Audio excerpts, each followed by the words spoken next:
Darren Espanto, napaamin si Kim Chiu tungkol kay Paulo.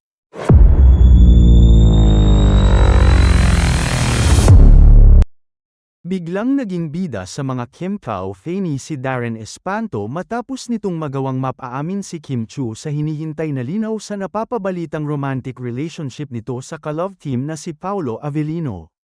Sa isang episode ng It's Showtime, inusisa ni Darren ang tungkol sa dalawang bike ni Kim na binili raw nito. Walang kagatol-gatol na sinabi ni Kim na ibinigay lang raw ang isa sa dalawang bike. Tinanong ni Vong Navarro si Kim uli at sinabing bigay niya. Biglang nahimasmasan si Kim at naglinyang uy tama na.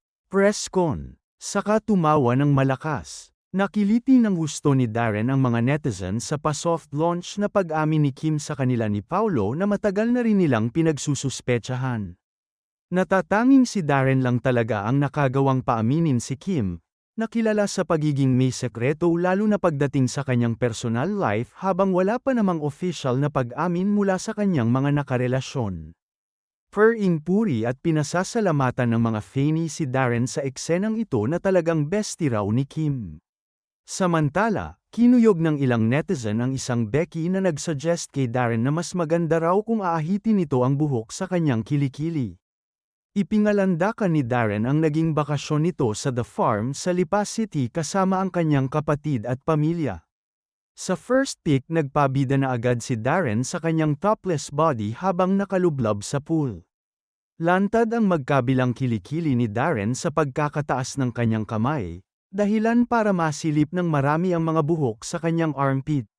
Nakulangan sa sex appeal ang isang Becky na si Hilda. No hate but, Darren, I think if you shaved your armpits you will look sexier. Agad na nag-react ang ilang Faney ni Darren at sumagot ang isa rito ng nuo. Ang isa naman ay nagkomento ng desisyon ka? Hindi na hamaba pa ang pagtalak sa Becky dahil dined man na lang ito ng iba pa.